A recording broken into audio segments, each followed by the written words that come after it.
صلاة الله ثم السلام فبرهام جد عاشق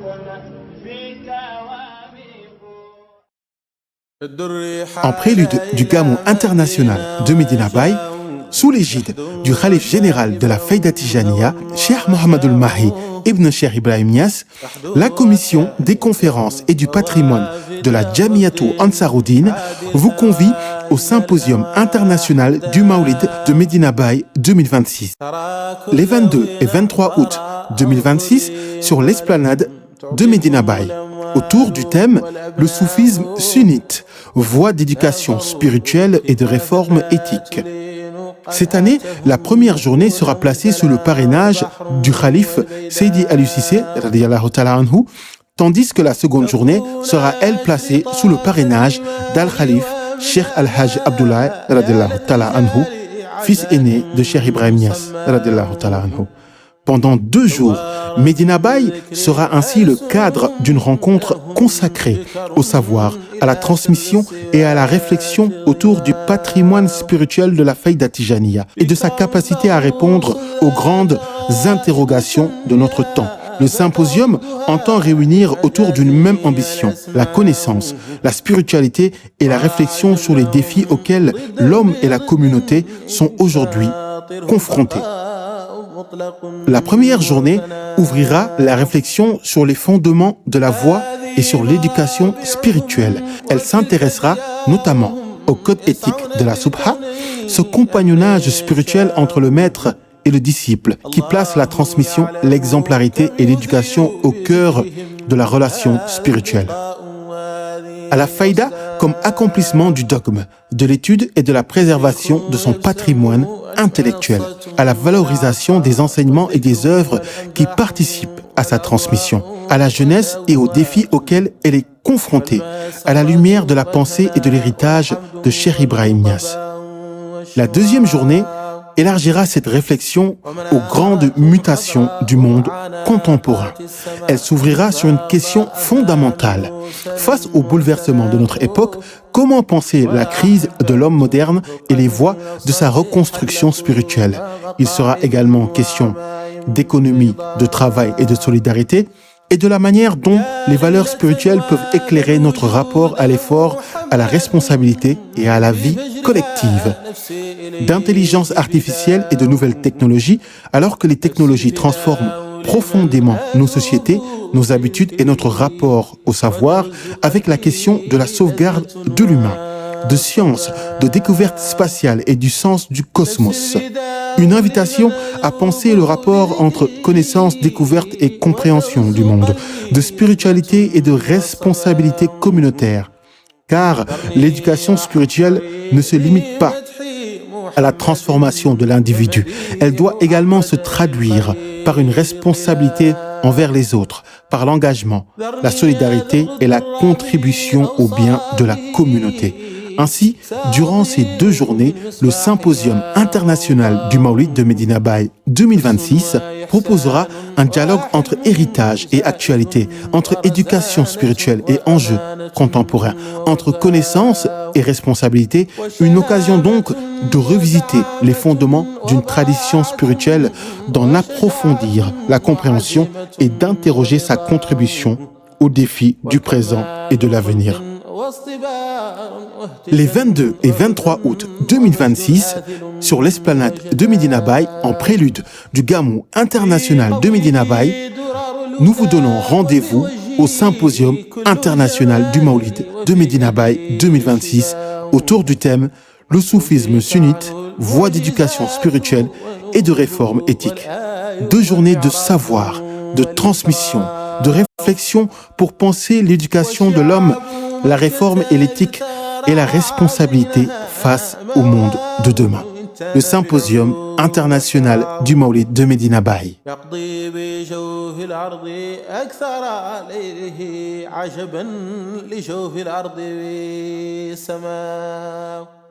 ci wàllum entomologie médicale nekk ci laboratoire d'écologie vectorielle et parasitaire bu université Cheikh Anta Diop bu Ndakaaru spécialisé ci wàllum paludisme waaye nag nekk na itam auteur bu ñaari téere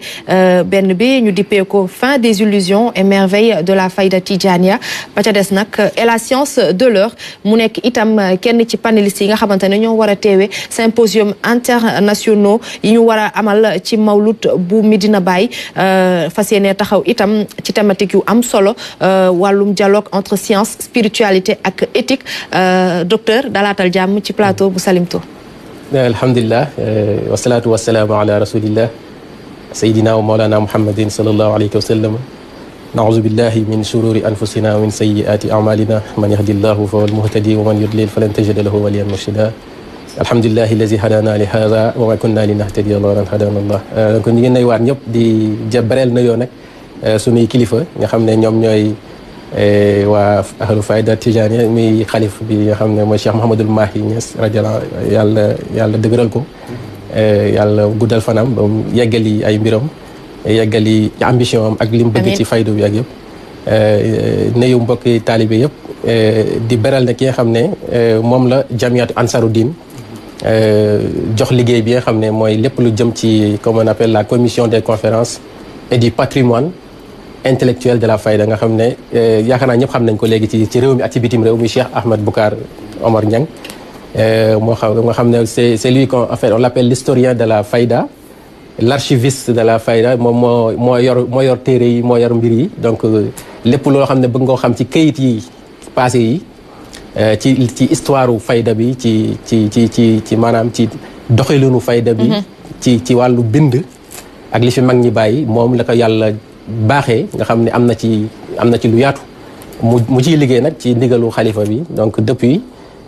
di ci ànd ak ay ndawam ak ñi nga xam ne ñoo koy jàppale ci liggéey bi di nuyu mbokki taalibe yëpp di nuyu vraiment ñi nga xam ne ñoo nekk ci ronam te ñun ñi si leen bokk te moom moo ñu yebal fii pour ñu mën a ñëw wax ci tuuti ci préparation symposium bi nga xam ne chaque année day am mawlid bi waaj a ñëw bi ñu waaj a gàmmu dañuy def symposium boo xam ne ñëpp a ciy daje boroom xam-xam yëpp surtout ñi nga xam ne yàlla may na leen ñu bokk ci université yi des chercheurs ñi nga xam ne gëstukat leen xam-xam maanaam xam-xam soxal na leen bind soxal na leen gëstu ak bëgg a leerlu ci ay voilà ci lépp loo xam ne rek lu dajeeg diine la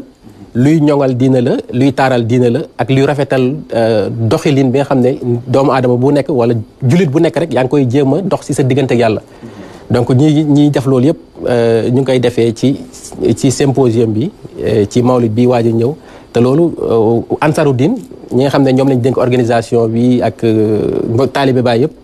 ñëpp ci ànd pour jàppale ko ci liggéey boobu noonu. Du 22 au 23 août. incha allah donc le 22 et le 23 août incha allah bii di ñëw. ngeen fas yéene waxtaanee thème bu am solo mu di le soufisme sunnite une voie d'éducation spirituelle et de réforme éthique lan moo sabab ngeen tànn boobee thème ndax dafa bokk ci li ñuy gis ci jamono ji wala ndax soufisme wala sunnite dafa am yenn rek laaj yu ci samp yoo xamante ne faaw ñu indi ci ay leeral lan moo sabab thème bi. waaw bon comme ni ko doon suñu sëriñ joxee rek jamono bu nekk rek dafa am ay contexte yu tax nga war a waxtaanee lu nga war a waxtaanee. même bu ñuy def xutba sax bu ñuy def xutba ci juma. toujours dafay lié à un contexte bien défini de la période ak ci communauté bi ci liñ nekk ak tamit yenn yi nga xam ne dañ ko war a wax war koo leeral ñu wax ci donc c'est le contexte bi ñuy dund tey. nga xam ne àdduna dafa toll foo xam ne dañoo war a beesalaat defaraat lu ñu tëddee tajdiid mooy renouveler nit ki digganteem ak yàlla parce que lu koy fànq ci digganteem ak yàlla dafa bëri. lii jaar digganteem ak yàlla dafa bëri ba nga xam ne l'épaisseur des voiles nga xam ne kiiraay yi dox ci diggante jaam bi ak yàlla day gën di yokku di gën a lëndëm lu ko waral nag mooy jamono bu ñu nekk dafa lëndëm parce que plus on avance vers la fin des temps plus le monde s'obscurcit adduna bi plus ngay dem ci mujjanteelu jamono plus muy gën a tënk muy gën a lëndëm plus yàlla nag ci yërmandeem muy wàccee ay doomu aadama yoo xam ne ci ñoom la ñuy jaaree pour mën a balayer ténèbres yooyu noonu ak voile yi pour mën a relier jaam bi ak yàlla parce que il faut savoir que l'être on parle de l'être mais l'être humain c'est lui le vicaire de Dieu sur terre moom mooy xalifa yàlla li ko relier ak yàlla lu yàgg la du tey yàlla dafa bind doomu aadama yëpp ci li ñu tuddee dans un état spirituel boobu la ñu tuddee alamul arwaax c'est l'univers des esprits maanaam nit ki balaa muy feeñ matériellement il était buñ koy wax ci waxtaan bu nit mën a comprendre sous forme d'information mi ngi mel ni l'architecte qui modélise ou bien qui fait son modèle benn plan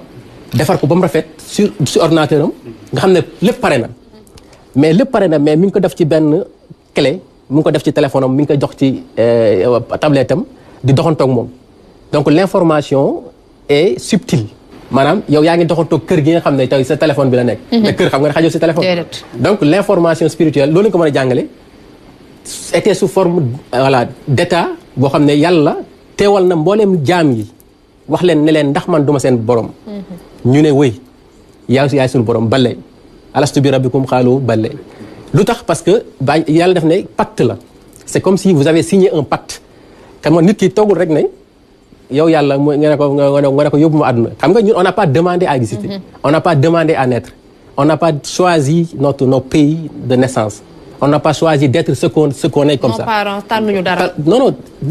laajuñ dara ñun dañoo gis suñu bopp ci àdduna. ci kattan boo xam ne moo ñu fi indi. donc y a une force supérieure comme ni ñu ko doon waxee boo xam ne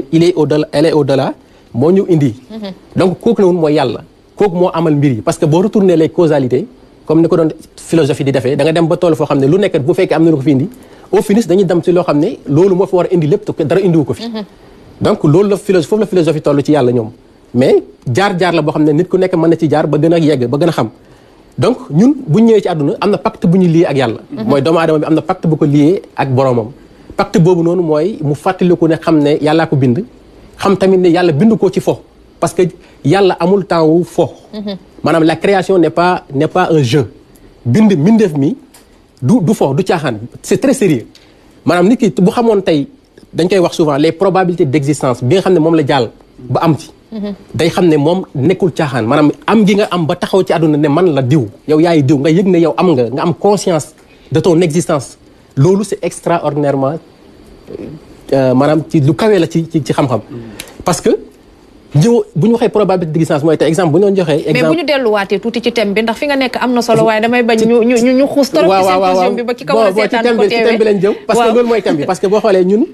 li ñuy jàngal ci maanaam ci fayda faydu bàñes li mu indi mooy li wax léegi rek daf ne wal hikmatu fi zuhuri hadha al fayda duxful iman fii qulubi nas wa kasratil firaqil dallatil mudilla bàñes nee na faydu bi lu tax mu ñëw sax dans la période bi nga xam ne c'est la fin des temps mooy ci mujj ak jamono mooy nit ñi dañoo dem ba xam ne seen xol yi dafa yàqu maanaam ci yàlla amatuñ possibilité relier wu avec la présence divine dañoo dem ba xam ne dañoo toll tamit jamono boo xam ne dafa am des voies égarées et qui font égarer il y a plusieurs voies yoo xam ne am na mi ngi dox mi ngi yaatu mais ce sont des voies égarées et qui font égarer bàñes nee na loolu mooy sabab di la réeral voilà réer ba pare di réeralaate mu ne loolu mooy sababu yàlla def moom yërmandeem parce que yërmande la faydu bi da ko tuddee yërmande boo xam ne ci lay yonent bi sallallahu alayhi wasallam ummaam di jaaree di delluwaat ci li ñu tuddee awalu fitratul iman ba tey maa ngi ci sujet bi parce que awalu fitratul iman boobu noonu mooy li nga xam ne moo njëkk ci at doomu aadama yi parce que yàlla lépp képp ku mu bind doomu aadama képp ku mu bind rek nee na gëm nga yàlla kullu mawlidin yulidu ala fitra nee na képp ku juddu nit ku juddu rek juddu nga ci gëm yàlla kon nit ku même yow boo juddoo ci ñi nga xam ne sax nekkuñ sax bon extérieurement ay jullit wala ay kii ci gëm yàlla nga judd ci gëm yàlla dañu tuddee gëm donc gëm yàlla boobu mooy fitra mooy pureté originelle bi nga xam ne ñëpp ci leen jógee donc loolu boo ñëwee ci àdduna nag dafa am loo xam ne moo lay tënk am luy dox sa diggante ak yàlla nga fàtte ko yàlla am loo xam ne tey moo la war a dimbalewaat te yërmande yàlla lay doon moo la war a dimbalewaat nga delluwaat ci yàlla loolu mooy objectif fayda bi léegi nag ci biir thématique bi dafa am loo xam ne tey dañ ko bëgg a beesalaat mooy la notion d'éducation spirituelle nan lañ mën a delloowaatee jaam bi ci yàlla parce que baa dafa wax ne moom li ko yëkkati ci àdduna bi wal ummatu qasdi fihumu an usuqahum ila hadrati barri rahimi ilahina donc moom li ko yëkkati dëgg-dëgg cey moom son objectif dans la vie son existence li ko indi mu ne dafay ñëw pour delloowaat jaam bi ci yàlla delloowaat ko ci relier ko directement avec la présence divine nga xam ne li ko tënkoon ba xamatut lan moo ko lié ak yàlla lan moo ko teree jaamu yàlla lan moo ko teree xam yàlla xam yàlla lan moo ko teree delluwaat ci yàlla loolu yëpp dañ koy faxas indiwaat ko te loolu mooy notion d'éducation spirituelle boo xam ne thématique bi da ko indi foofu très bien léegi ci biir thème boobu mooy thème central bi dafa am ay sous-thème yoo xam ne chaque journée dañ koy jox benn borom xam-xam mu développé ko en même temps chaque journée am na ay panel donc des sujets yoo xam ne ay borom xam-xam ñoo koy développé ñoo xam ne ay sénégalais lañ ak ñoo xam ne sax jógewuñ bon duñ sénégalais ay ñeneen taalibe leen yoo xam ne ñu ngi jógee bitim réew wax nañ fi léegi ne symposium yi bi am nii wala yi passé yëpp maanaam xeetu doomu aadama yi ñu si bëri ci àdduna bi daanaka ñëw nañ fa bu la neex jëlal bi mooy ñaata édition bi mooy 7e édition bi très bien donc presque àdduna bi comme ni ko Fall waxee léegi Baye Niass universalité am nekkatul lu ñuy maanaam lu ñuy natable nekkatul lu ñuy laam-laamee partout dans le monde partout foo dem presque da nga fa fekk taalibe Baye partout donc yegg na ci universalité foo xam ne tey taalibe yooyu noonu tamit ñoom ñooy ñëwaat des fois ñi nga xam ne am nañ possibilité bi am nañ moyens yi ñëw fekk si aussi symposium bi indi seen xam-xam indi seen contribution indi seen maanaam seen teewaay pour taaral bés bi donc symposium bi day taxawee tamit feeñal universalité boobu noonu nee naa la am na ay délégation yoo xam ne Inde lañ jógee te dañuy teew ci symposium bi am na délégation yu jógee Pakistan dañuy teew am na ay ñu jógee Burkina Faso dañuy teew donc am na ñoo xam ne ñu ngi ci sous-région bi Gambie Côte d'Ivoire Mali ñooñu moom fi lañ fi daanaka Sénégal lañ dëkk donc ñooñu ñëpp dañuy teew donc ñi nga xam ne daaw. docteur ci loolu. ñaa ngi koy wax léegi mbiru Baye mbiru àdduna la. moom ci boppam daa wër yenn gox goxaati dem sanc fa lam fay sanc laata Sénégal di gën a moomal boppam mbir mi ndax la li mu fi bàyyeekoo mais léegi faydu bi gën naa tasaaroo yaa ngi koy wax Inde Pakistan. Europe Asie Amérique maanaam gox boo dem ci àdduna bu mën nga fekk ab doomu Sénégal boo xam ne wala kenn ku ne la ci faydu bi la bokk comment faire maintenant ba mën leen téye ci njàngale Baye ndax wax nga ko universalité bi moo ngi fi mondialisation moo ngi dox mais am na enseignement ci cëslaay goo xam ne Baye moom la doon jàngale diine islam itam moom lay jàngale oui bon c'est ça thématique bi tamit ci loolu lay dellu ba léegi mooy ñu tasee ci principe yi tasee ci yoon bi nga xam ne moom la Baye Niass indi te loolu mooy thème bi nga xam ne sous thème bi nga xam ne dañ ko war a développer première journée bi mi ngi wax ci diggante en fait accompagnement bi war a am compagnonnage bi war a am diggante taalibe ak sëriñ kan mooy sëriñ kan mooy taalibe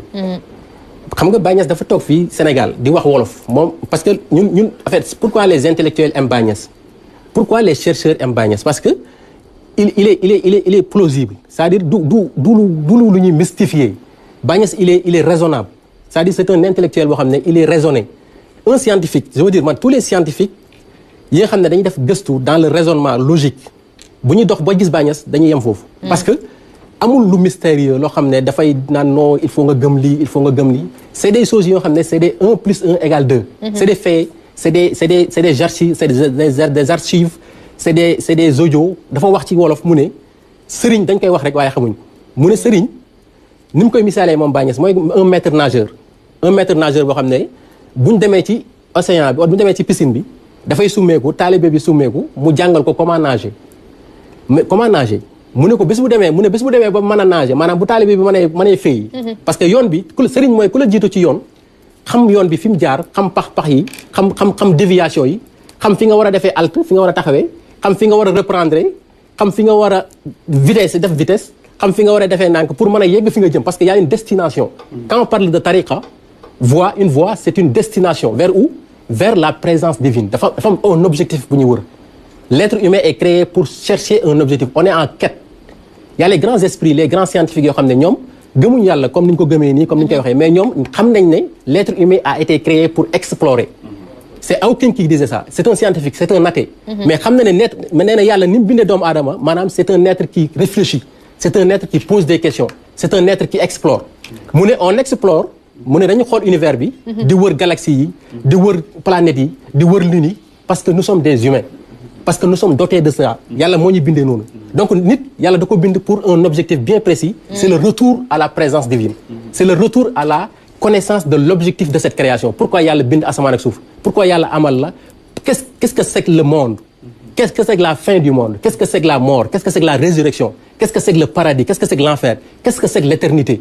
Mais on parle des trucs comme ça, c'est des termes qu'on parle comme ça, mais nit ñi dañ ci war a taxaw xam lan la parce que dañ ko banaliser parce que c'est très profond nit ñi banaliser ko mais on ne doit pas fuir le débat. débat bi dinañ ko mën a seetaan fu bari ndax lii nga ñu ci teaser nii am na solo. non mais c'est ça le symposium li may wax fii yëpp ndax dinañ ko diffuser laa bëgg a wax. oui bien sûr c'est diffusé bon RTS dafa doon ñëw de ana avec le grand journaliste Ibrahima Ndong Saliou Seck Ibrahima Ndaw oui Ibrahima Ndong Saliou Seck ñu ngi place dañ fa doon ñëw ak voilà RTS yéen ñu ngi leen di xaar ci loolu diffusion bi yéen ñu ngi leen koy laaj donc on fait un appel aussi un plaidoyer à tous les médias bon c'est vrai que médias yi côté gàmmu Médina Baye des na médiatisation bi des na mais comme je le dis c'est-à-dire le contenu intellectuel de Médina Baye c'est très dense. Absolument. C'est très dense. mooy déjà xam nga yaa ngi 7e édition. 2019 ba léegi yéen a ngi ci mais est-ce que am ngeen supposons tey ou bien chaque édition su jàllee chaque symposium su jàllee li nga xamante ne tey ci wàllu document di ngeen ko def mu nekk loo xamante ne tey symposium bi yëpp documenté nañ ko ba képp koo xamante tey bëgg nga recherche ou bien documentation bi tey mu nekk loo xamante ne soxal na la di nga ko gis. C'est extraordinaire mais tout est documenté c'est pertinent. Et puis cette idée-là aussi am nañ ko ki nga xam ne moo jiite liggéey boobu noonu muy Cheikh Ahmed Boucar am na ko moom biñ dalee def symposium ba léegi tout est documenté on est sur 500 pages comme yoo xam ne entre l'arabe parce que y a des contenus arabes il y a le français il y a l'anglais donc dañ koy def par volume normalement yoo xam ne arabe kese la thématique yi ñu développé yëpp depuis le début ñu def ko ci ñu def ko ci benn volume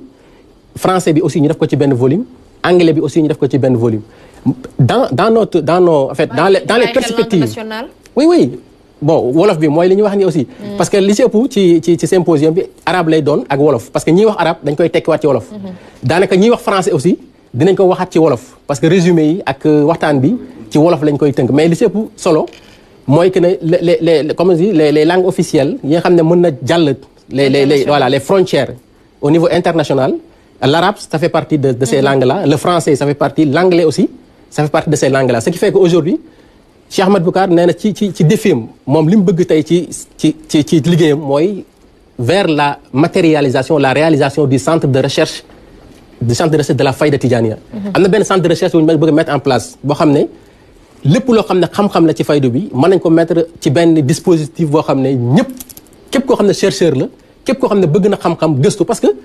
luy nit ñi di wër lu bëri dans le monde scientifique que ça soit dans le monde scientifique dans le monde de la santé dans le monde de l'environnement dans le monde social donc il y a beaucoup de thématiques yoo xam ne ni maanaam li ñu ci développé ci sëriñ si li ñu ci développé li ñu joxe ci ay perspectives de recherche yoo xam ne mën na jëriñ réew mi jëriñ parce que état tamit foofu la war a sukkandiku pour xam ne c'est-à-dire la crème de la population ça reflète le niveau de développement d'un pays si la population en général est ignorante mënoo wax ba yow bu amee sax une vision politique gars yi fekk si la si parce que la masse est ignorante mais quand la masse est éduquée quand la masse a un niveau de compréhension des défis et des visions donc day facile day yomb ñu liggéey de réew mi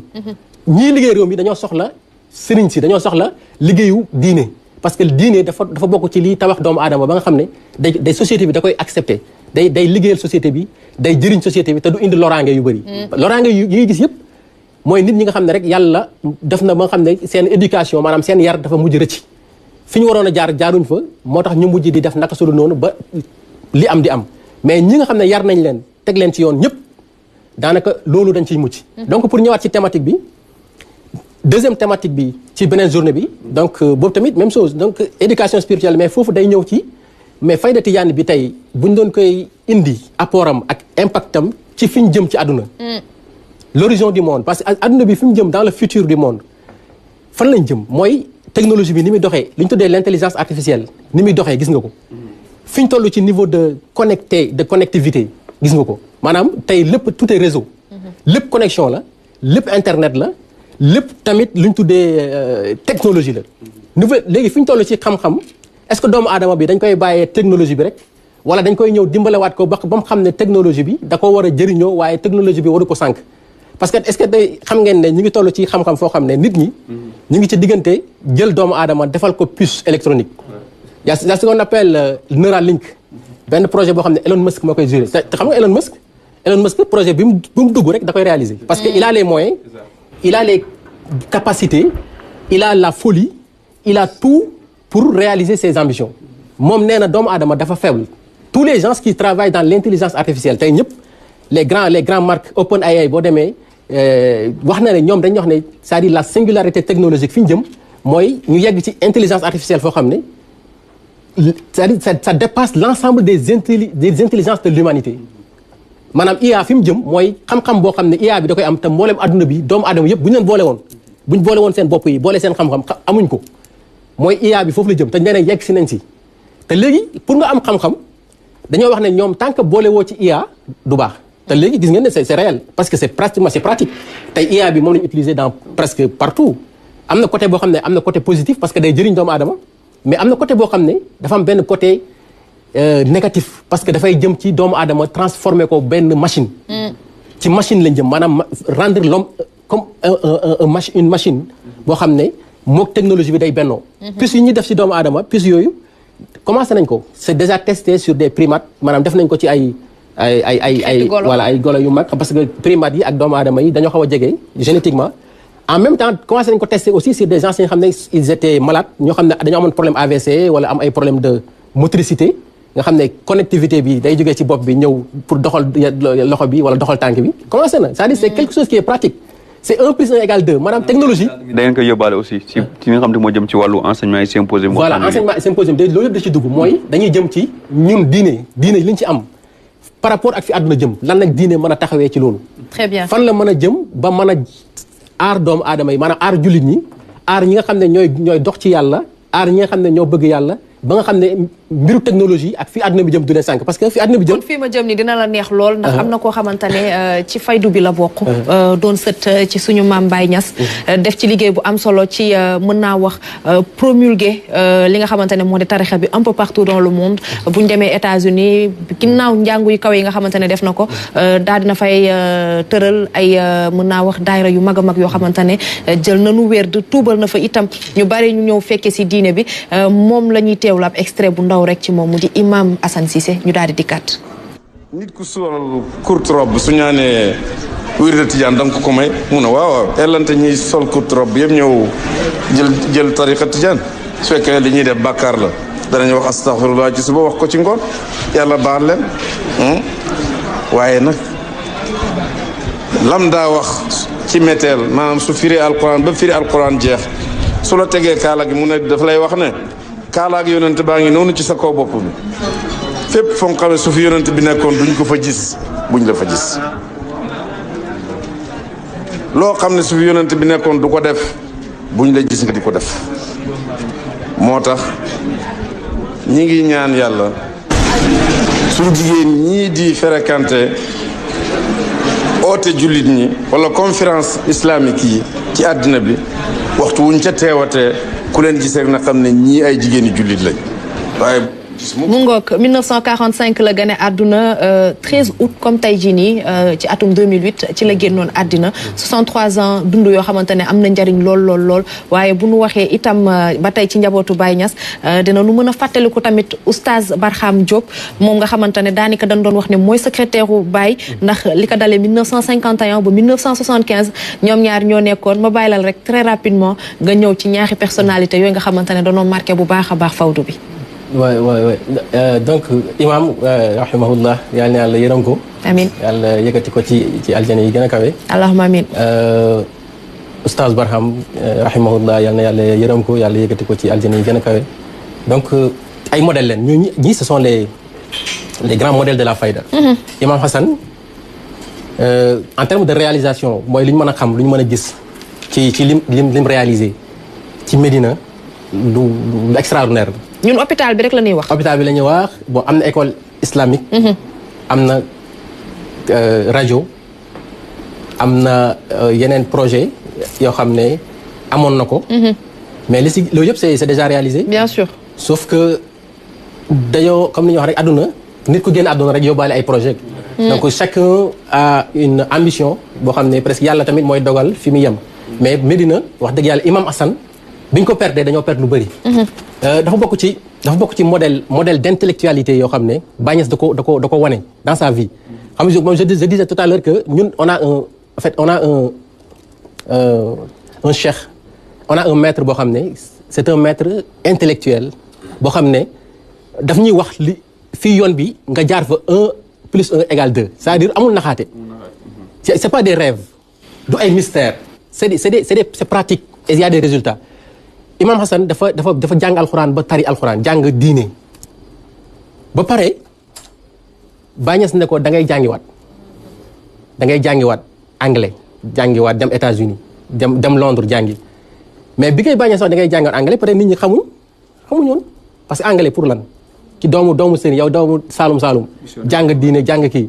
Baye Niass ne ko da ngay jàngiwaat anglais. oui mu jàng anglais am ci niveau bu kawe. anglais boobu mu jàng ci la demee États-Unis dugal fa tarixa tijaan. tey boo xoolee talibé américain yi ngay dégg yëpp. ci loxoom lañ génne. donc pour wane ne Baye Niass dafa jàngale foofu que ne nit da nga war a bokk sa àdduna maanaam bi sayri zamanika sir noonu la Cheikh Tidiane waxoon. ne il faut marcher à l'allure de ton époque. époque bu nekk dafa am benn allure mi doxee il faut l'intégrer. très bien Baye Niass dafa waxoon ci ay discours yu bëri bon juste pour intégrer ces trucs. dafa waxoon ci ay discours yu bëri yoo xam ne bi mu koy wax. bi ay 966 la bi 67 je te dis 966 avant même la descente de l'homme sur la lune parce que dafa doon toog discours fii si Saloum Kaolack di wax taalibe yi ne leen na ngeen góorgóorlu parce que fi ñu jëm àdduna bi ñu jëm c'est le monde des fusées c'est le monde de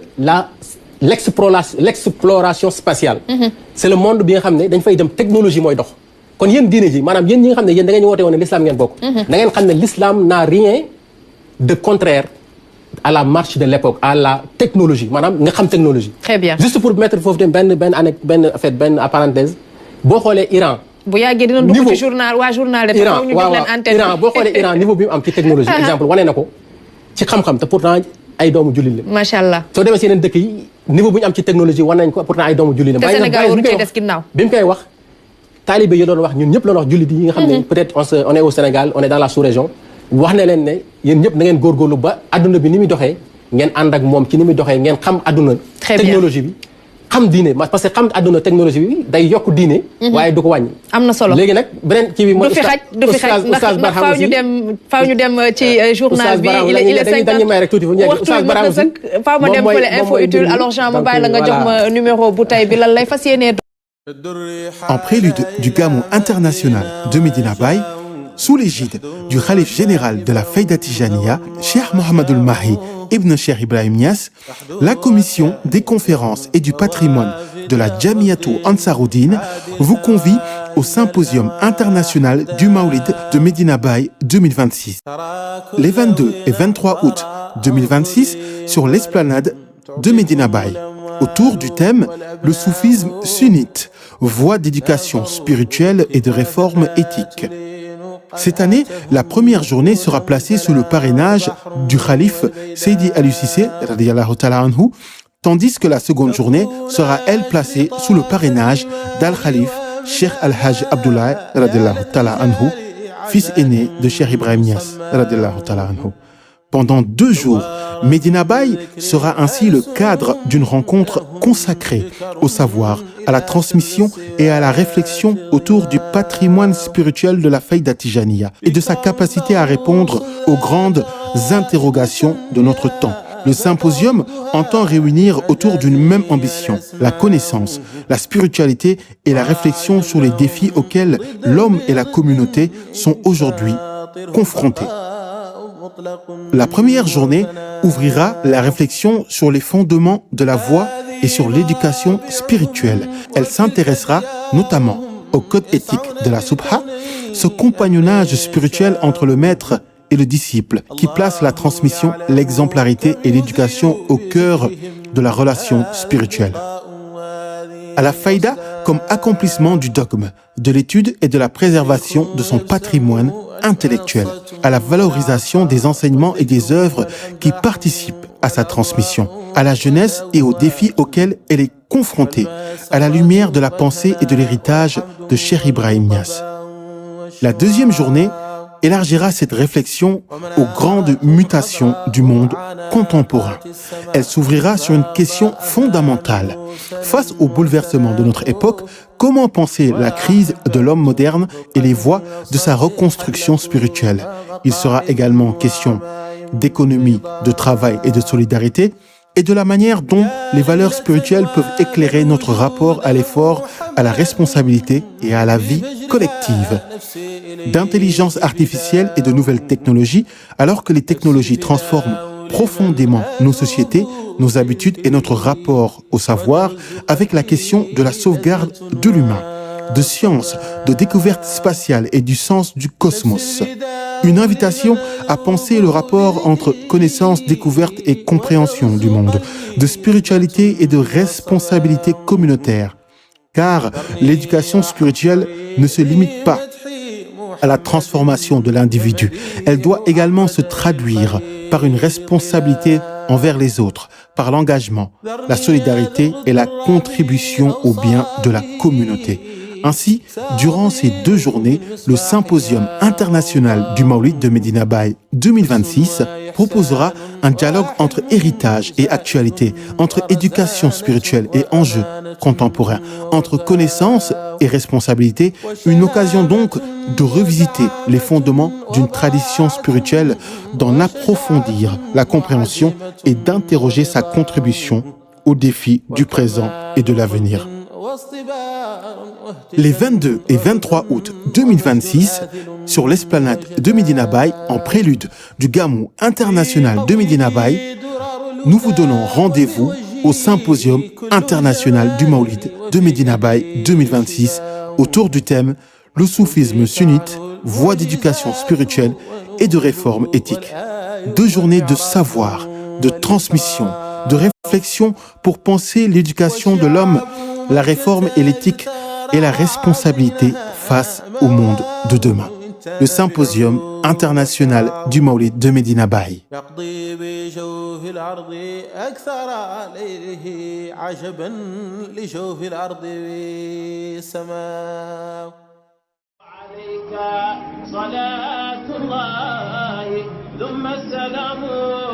فطرها مجد عاشق فيك